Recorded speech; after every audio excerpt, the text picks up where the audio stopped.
A solitary female figure returning along a fogged riverbank at dawn, distant city lights reflected like unanswered questions, symbolic moths gathering around her silhouette, dark atmosphere, symbolism style, oil painting style, proyecta y verás por qué ella vuelve.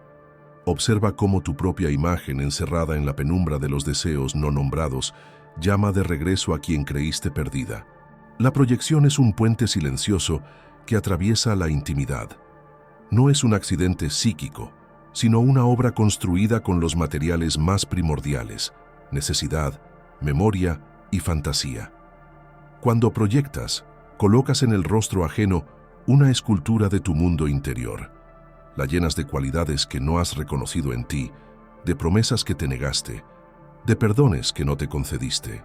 Ella, al recibir esa inversión simbólica, no siempre entiende el papel que le atribuyen, pero a menudo responde a la llamada con la única fidelidad que le es posible, la de quien toca el borde de una figura que la atraviesa desde fuera. Por eso vuelve sin explicarlo, porque no regresa al presente, regresa al espejo donde alguien más la ha convertido en signo. Comprende primero la anatomía de la proyección. Imagina una habitación con ventanas cerradas.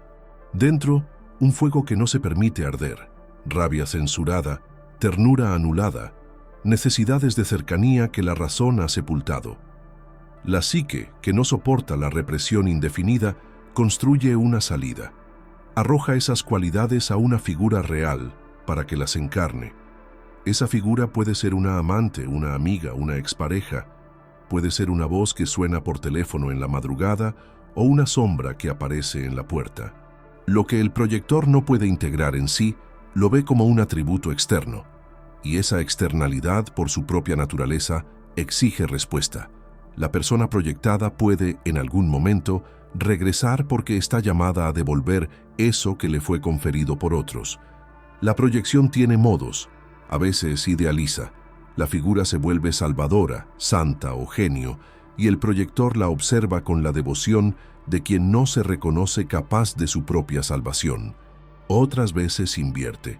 La persona se vuelve monstruo, amenaza o verdugo, y la atracción tiene la forma oscura del rechazo obsesivo. Ambas caras obedecen a la misma lógica. La psique, al no asumir su contenido, demanda su representación externa, y la persona que encarna esa representación, aun cuando no desee serlo, se ve arrastrada por el peso simbólico de la demanda. Su regreso puede ser una rendición, un intento de aclarar, o simplemente el efecto de una fuerza que la supera. Esa fuerza es la proyección que la reclama. Veamos cómo la cultura y la historia personal hacen de alimento para la proyección. Los mitos, los cuentos que oímos en la infancia, las novelas que leímos y las películas que idealizan figuras específicas, todas ellas ofrecen moldes, arquetipos disponibles para ser poblados. Jung lo llamó anima o animus, imágenes colectivas del sexo opuesto que funcionan como matrices de sentido. Un hombre que ha crecido en una familia donde la mujer fue santa y ausente, por ejemplo, tendrá una anima construida de ambas cualidades. Cualquier mujer que cruce su vida podrá ser llenada con ese conjunto contradictorio. El regreso, entonces, responde a un llamado arquetípico. No es solo la persona concreta la que vuelve, es la figura arquetípica que reclama su espacio en la narrativa del proyector. Las heridas tempranas son combustible. El que experimentó abandono, humillación o traición, desarrolla estructuras internas que buscan reparación. En ausencia de reparación real, la psique organiza ensayos, repite encuentros, exige reencuentros, monta ceremonias de repetición. Ella vuelve cuando la escena interior demanda una nueva oportunidad de reescritura, para ser perdonada, para perdonar, para confirmar o para desmentir el guión heredado. Es en estas repeticiones donde la proyección adquiere su rostro más dramático. Volver no es un acto azaroso, sino el último intento de una historia que necesita cierre simbólico. Ahora, presta atención a los mecanismos concretos que sostienen la compulsión proyectiva. Primero, la necesidad de sentido. Cuando la propia vida carece de dirección, se busca fuera la confirmación de identidad. La persona proyectada aparece como espejo que devuelve una imagen plausible. Segundo, la evitación. Es más soportable culpar al otro por un vacío que asumir que el vacío es propio. Tercero, la economía emocional. Proyectar permite transferir responsabilidad afectiva. El proyector delega en el otro la tarea de curar. Estas tres lógicas entrelazadas producen escenas donde la llamada, la aparición y el regreso se hacen inevitables. Es imprescindible distinguir la persona real de la imagen proyectada. Para hacerlo, comienza por las señales, una intensa idealización que no corresponde con la historia observada. Expectativas que exceden la identidad conocida del otro. Interpretaciones que exigen sacrificios desproporcionados. Si su retorno responde a fechas simbólicas, aniversarios, noches de soledad, crisis existenciales, más que a motivos prácticos o a cambios reales en su vida, es probable que estés frente a la reemergencia de una proyección. Reconocerlo requiere coraje. Aceptar que lo que tanto amas en la otra puede ser en gran parte tu creación. Pero reconocer no es abandonar. Aquí la psicología analítica ofrece herramientas para desactivar la compulsión sin destruir la relación humana. Un primer ejercicio es la escritura dirigida. Escribe una carta que no enviarás, donde expliques a la persona lo que verdaderamente sientes, y luego otra carta donde le atribuyas a ella las cualidades que tu psique le impone. Al comparar ambas, emergen las distorsiones. Un segundo ejercicio es el test de la historia. Pide a ti mismo relatos concretos sobre la persona, acciones verificables, gestos cotidianos, y contrástalos con las expectativas. Si la distancia es grande, la proyección domina. Un tercer instrumento es la delimitación ritual. Establece un tiempo de espera, un momento para hablar y otro para no hablar. La estructura externa ayuda a que la pulsión interior encuentre límites. En terapia se trabaja la conciencia de la anima, animus, mediante la imaginación activa, diálogo con la figura interior, representación simbólica y escritura de sueños. Estos procedimientos no buscan erradicar la atracción, sino devolverle su dimensión psíquica, que lo proyectado vuelva a su legítimo lugar, el interior, donde pueda ser integrado, transformado y quizás reenviado al mundo de forma menos demandante. La integración no transforma la figura en indiferente, la transforma en presencia compartida y menos compulsiva. Entonces, si ella vuelve, puede hacerlo desde la libertad o desde la necesidad. La diferencia es grande. Uno cura, otro repite. No obstante, la ética de la persona proyectada también merece atención. No es obligado sanar a quien proyecta sobre ti. Aceptar el papel impuesto puede ser destructivo. La persona que recibe la proyección tiene derecho a límites, a clarificaciones y a negarse a ser pantalla. Cuando la proyección exige reencuentros para reparar heridas ajenas, se instala una relación asimétrica que favorece la explotación simbólica. La responsabilidad, por tanto, es compartida pero no simétrica. Quien proyecta debe asumir el trabajo interior, y quien recibe puede elegir si participa en el ritual o no. Enseñar a decir no con dignidad es parte esencial del aprendizaje social y terapéutico. Examinaré ahora algunos ejemplos para que la teoría deje de ser abstracción. Piensa en aquel hombre que llora cuando su antigua amante regresa y que, a pesar de la evidencia, insiste en creer que su presencia traerá redención. En sus lágrimas hay más memoria que presente. Llora a una madre que no lo contuvo, a un padre que no le dio nombre. O imagina a la mujer que vuelve a la casa de quien la dejó y que lo hace porque en ese hogar aprendió a ser vista. Su retorno es un acto arqueológico. Viene a excavar aquello que quedó enterrado. En ambos casos, el reencuentro es una tentativa de resolución de una historia que no ha sido procesada. El peligro es la repetición sin conciencia. Caemos una y otra vez en la misma estructura afectiva hasta que el coste es insostenible. Por eso, la intervención temprana, autoobservación, constelación de hechos, trabajo simbólico, es crucial. Interrumpir la cadena de la proyección no significa cerrar la posibilidad de amor. Significa convertirlo en relación entre dos sujetos con historias propias, no en función de una escena que solo uno reproduce. Al final, la invitación es a la responsabilidad poética. Acepta que tu mundo interior reclama figuras para dialogar, pero no permitas que ellas paguen la deuda que te corresponde. La proyección es un atajo seductor para evitar la soledad del trabajo interior. Es también una oportunidad de autoconocimiento si se la mira con valentía. Cuando descubres que ella vuelve por algo que no tiene que ver con ella, sino contigo, ya no eres víctima pasiva, eres artesano de tu propio destino afectivo. Cierra los ojos un instante y permite que la imagen se vuelva tersa. No más retornos dictados por fantasmas ajenos, sino encuentros elegidos. No más llamadas que arrastran el peso de ausencias no resueltas, sino conversaciones que nacen de la voluntad. Si aprendes a distinguir a la persona del mito que le colocaste encima, la próxima vez que ella regrese lo hará a la medida de ambas vidas, no como urgencia del pasado, sino como posibilidad del presente. Termina este capítulo con una práctica concreta.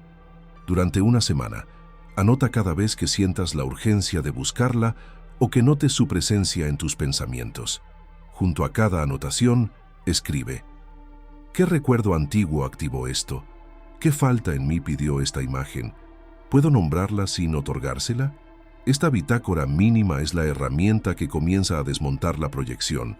No es rápida, no es cómoda, pero es verdadera.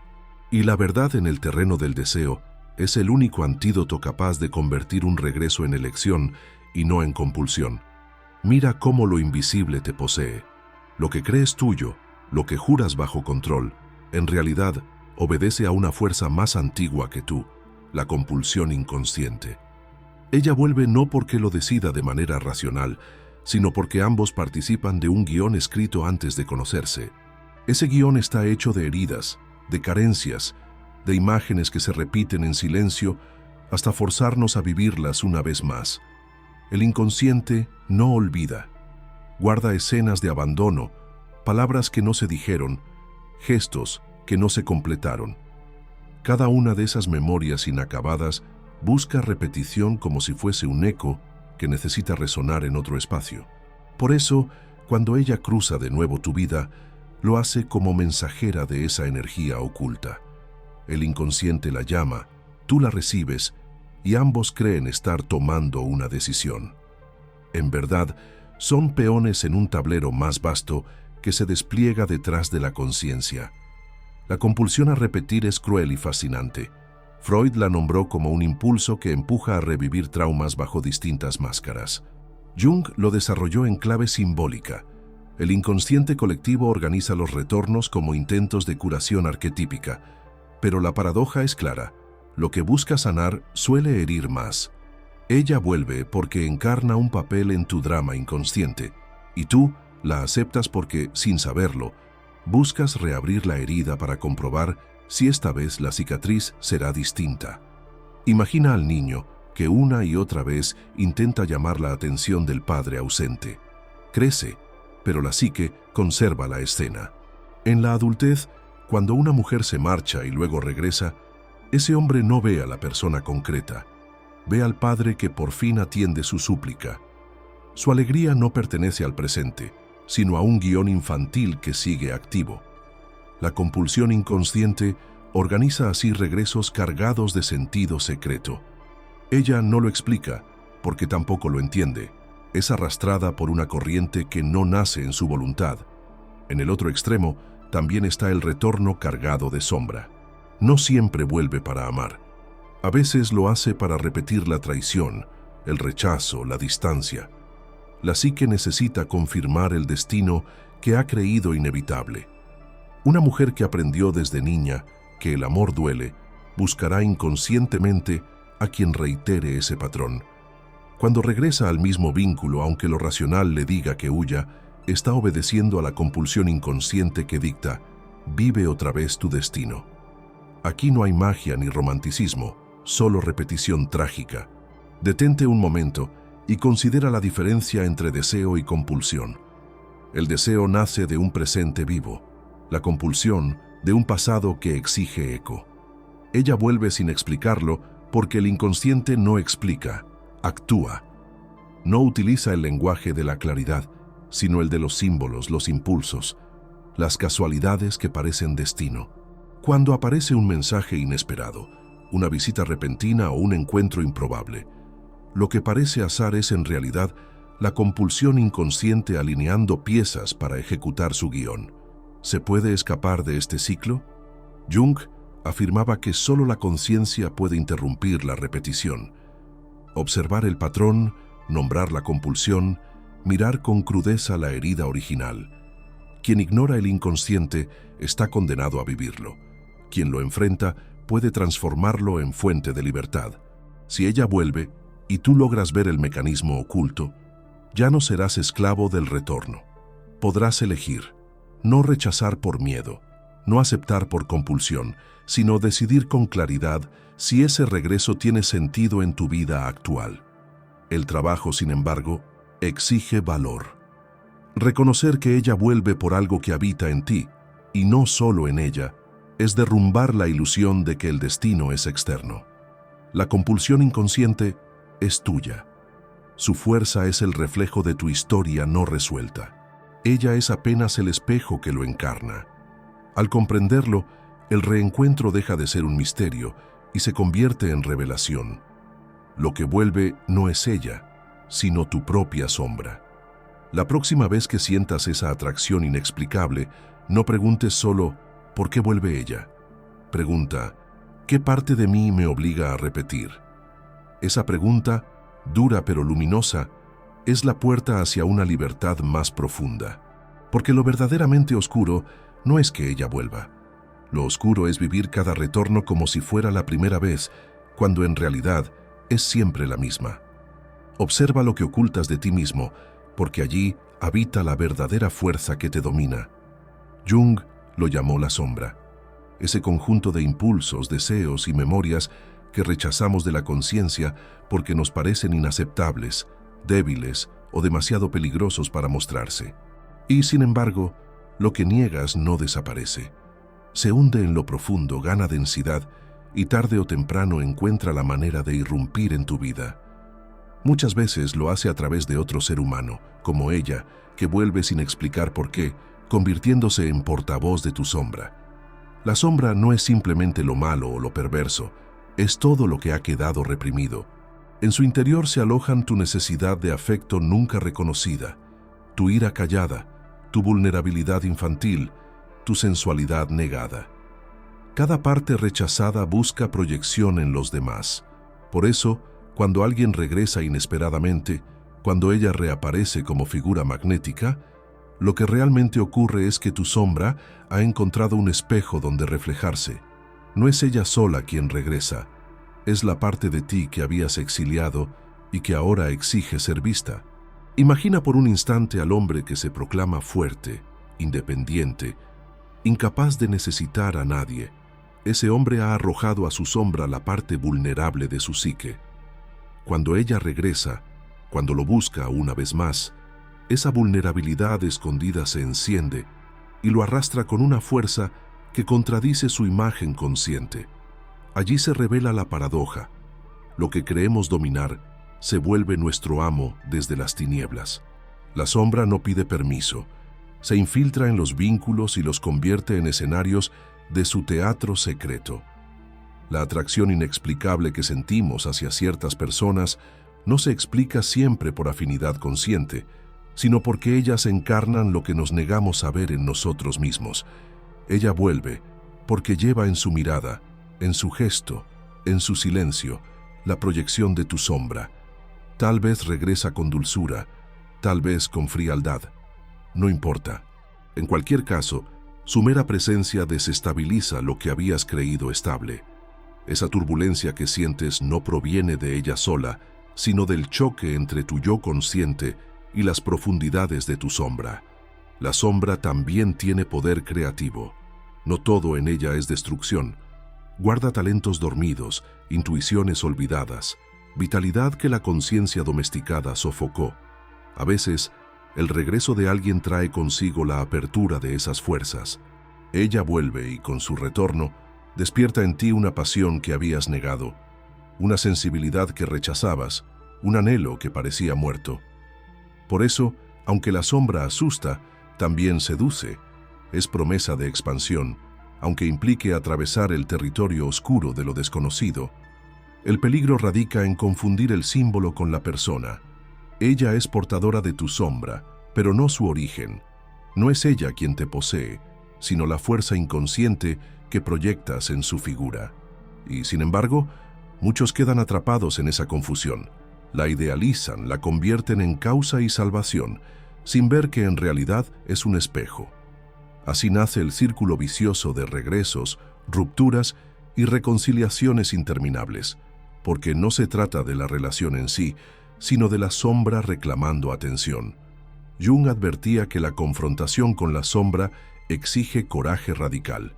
Significa reconocer que no somos tan buenos como creemos, ni tan libres, ni tan conscientes.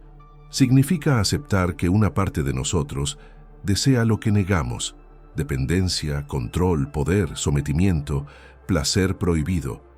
Cuando ella regresa y tu psique se agita, la pregunta no es ¿qué quiere ella de mí?, sino ¿qué parte de mi sombra viene a visitarme en su figura? Esa pregunta abre el camino hacia la individuación, hacia la integración de lo negado.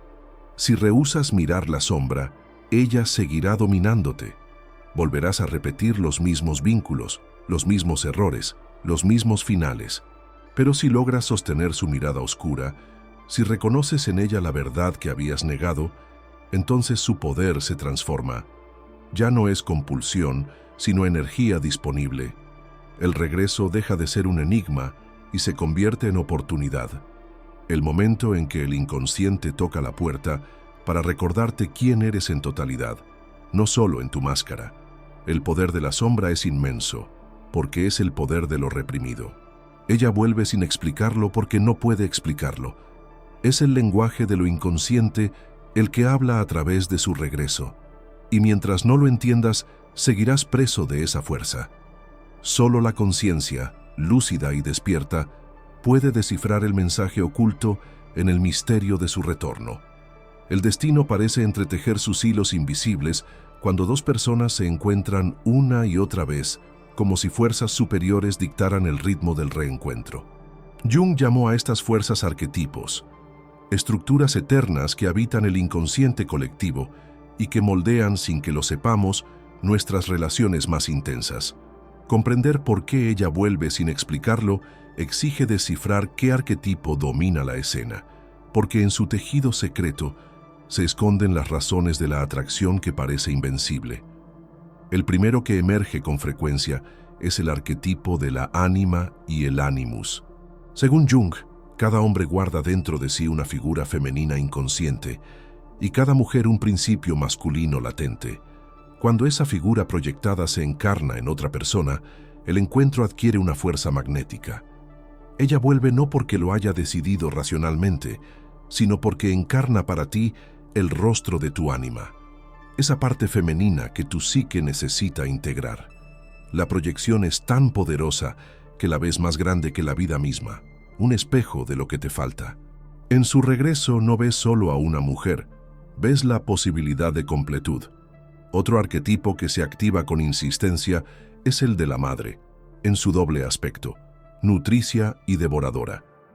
Ella puede regresar porque, en tu inconsciente, representa el refugio de lo maternal, la promesa de protección y de ternura perdida. Pero la misma fuerza puede volverse sofocante, devoradora, como si su presencia te atrapara en un ciclo infantil del que no puedes escapar. El regreso de lo materno en forma de amante reaviva la parte más primitiva de la psique, aquella que busca alimento emocional a cualquier precio. Está también el arquetipo de la amante eterna, símbolo de la pasión que nunca muere. Esta figura aparece cuando la psique necesita recordar que el deseo es también un motor de vida. Ella vuelve porque para ti representa el fuego que habías dejado extinguir. No importa cuántas veces la relación se rompa, porque el arquetipo garantiza que su retorno esté cargado de un atractivo que ningún argumento racional puede disolver. En ella no buscas solo un cuerpo o una historia. Buscas la chispa que rompe la monotonía de tu existencia. En lo profundo se encuentra también el arquetipo de la sombra en el otro, la proyección de todo lo que rechazas de ti mismo. Ella regresa porque, consciente o no, lleva en su piel lo que niegas de tu propia naturaleza. Puede ser la osadía que no te permites, la independencia que envidias, la crueldad que niegas o la vulnerabilidad que ocultas. Al mirarla, no miras a ella, miras lo que no soportas aceptar en ti. Por eso la atracción se mezcla con repulsión, con deseo y con miedo. La tensión es insoportable pero irresistible. Los arquetipos actúan como hilos invisibles que atan a las personas a través del tiempo. No son simples imágenes, son fuerzas vivas que modelan emociones, pensamientos y decisiones. Cuando ella regresa, lo que se activa no es solo un recuerdo ni una casualidad, es un patrón arquetípico que exige completarse. Si es la ánima, busca integrarse en tu conciencia. Si es la madre, reclama sanar tus carencias. Si es la amante eterna, te recuerda que aún eres mortal y que el fuego del deseo no debe apagarse. Si es la sombra, demanda que reconozcas tu totalidad. El problema es que pocos saben diferenciar la persona real del arquetipo que proyectan. Confundes su regreso con amor, con destino, con señales misteriosas del universo. Pero en verdad, la psique utiliza su figura como un lienzo para desplegar lo que aún no has trabajado en ti. Por eso, las relaciones dominadas por arquetipos son tan intensas como caóticas, porque no se trata de ella ni de ti, sino de energías ancestrales chocando a través de ustedes. El regreso de alguien bajo el dominio arquetípico puede sentirse como maldición o bendición. Puede arrastrarte a una espiral de sufrimiento repetido, o puede convertirse en revelación profunda si decides mirar más allá de la máscara. Jung insistía en que el trabajo de individuación consiste en reconocer al arquetipo, descubrirlo, y luego retirar la proyección para encontrarse con la persona real detrás de él. Solo entonces, el ciclo de regresos y despedidas pierde su carácter compulsivo. Si no haces consciente el poder de los arquetipos, ellos continuarán atándote como marioneta. Ella volverá sin explicarlo, no porque haya misterio en su voluntad, sino porque es portadora de un mito que tu psique no se atreve a enfrentar directamente.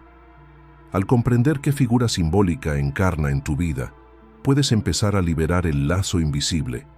No se trata de romper con ella ni de poseerla, sino de mirarla sin el velo del arquetipo, de reconocer el poder ancestral que actúa y devolverlo a su origen. Así, los arquetipos son cadenas y llaves al mismo tiempo. Encadenan al inconsciente cuando permanecen en la sombra, pero abren la puerta a una vida más completa cuando se integran en la conciencia. Ella regresa sin explicarlo porque, en realidad, no es ella quien decide. Son los arquetipos quienes llaman, quienes exigen protagonismo, quienes atan los destinos en un teatro mucho más vasto que la voluntad individual. Y hasta que no los reconozcas, seguirás atrapado en el ciclo eterno de la atracción inexplicable. Siente cómo la vida insiste en presentarte lo que creías perdido. Ella vuelve, y su retorno no es casualidad. Es el eco de fuerzas que trascienden la voluntad individual, el resultado de hilos invisibles que conectan tu inconsciente con el suyo. Jung enseñó que nuestras relaciones más intensas son reflejos del inconsciente colectivo, donde los arquetipos no esperan permiso. Simplemente emergen cuando el momento psíquico lo exige. Comprender este regreso es comprender que no se trata de azar, sino de destino. Un destino tejido por símbolos, por energías ancestrales y por la necesidad de integración interna.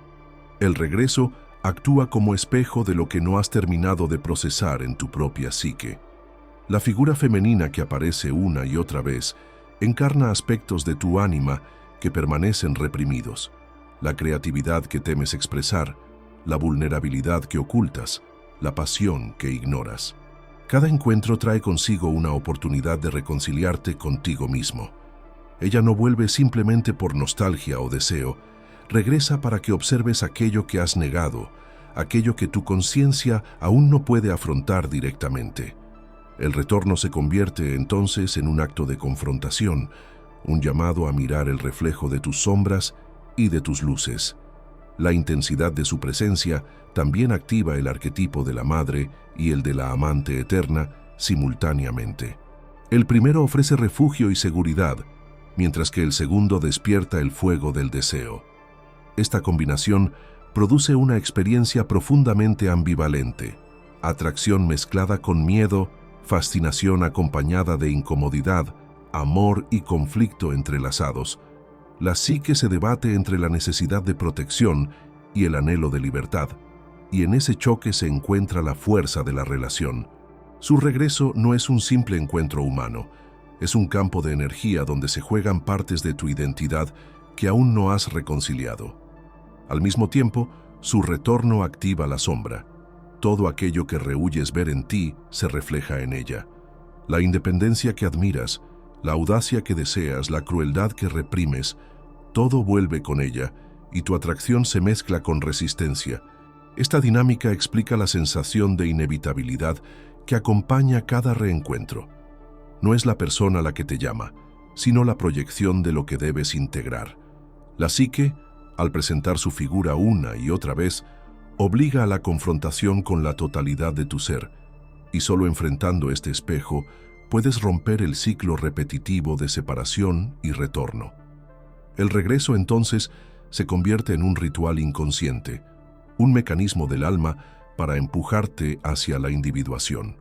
Jung afirmaba que el propósito de estos encuentros es siempre el crecimiento, no encontrar a la persona perfecta, sino comprender la perfección arquetípica que proyectamos y aprender a distinguirla de la realidad tangible. Al reconocer que ella es portadora de un arquetipo, y no únicamente de sus decisiones humanas, puedes empezar a interactuar desde la conciencia y no desde la compulsión. Esto no elimina la atracción, pero la transforma. Deja de ser un tirón irracional y se convierte en un acto de elección consciente, donde tu libertad interior ya no depende de su presencia. Los ciclos de regreso y partida también reflejan la necesidad de integración del tiempo psíquico. Cada separación es un espacio donde tu inconsciente reorganiza lo aprendido del encuentro anterior. Cada retorno es un recordatorio de aquello que permanece inconcluso. La repetición no es castigo, sino pedagogía. La psique utiliza estas apariciones para enseñar, para revelar patrones, para guiarte hacia la reconciliación de lo consciente con lo inconsciente. Ignorar este ritmo es permanecer atrapado en la frustración. Comprenderlo es abrazar la oportunidad de transformación. Finalmente, el regreso puede verse como destino porque no depende de fuerzas externas, sino de la dinámica interna de tu psique y la de ella. No se trata de controlar ni de poseer, sino de entender que las relaciones significativas emergen del juego de arquetipos, del impulso profundo que busca completud. Al percibir la diferencia entre la persona y el símbolo que proyectas, te liberas del ciclo repetitivo y comienzas a interactuar desde la autenticidad. La atracción misteriosa se convierte entonces en espejo y guía, en fuerza de crecimiento y revelación. Cuando aceptas que ella vuelve no por azar, sino por la inevitabilidad de lo arquetípico, cada encuentro deja de ser desconcertante y se convierte en oportunidad. Oportunidad de reconciliación, de integración y de autoconocimiento. La psique revela sus secretos a través de estos retornos y solo quien aprende a leer los símbolos puede transformar la compulsión en entendimiento, la fascinación en conciencia y la atracción inexplicable en un camino hacia la individuación. Ya así el regreso se revela como destino, no de ella sino de tu alma, que persiste en llamarte a ti mismo a través de lo que parece inexplicable.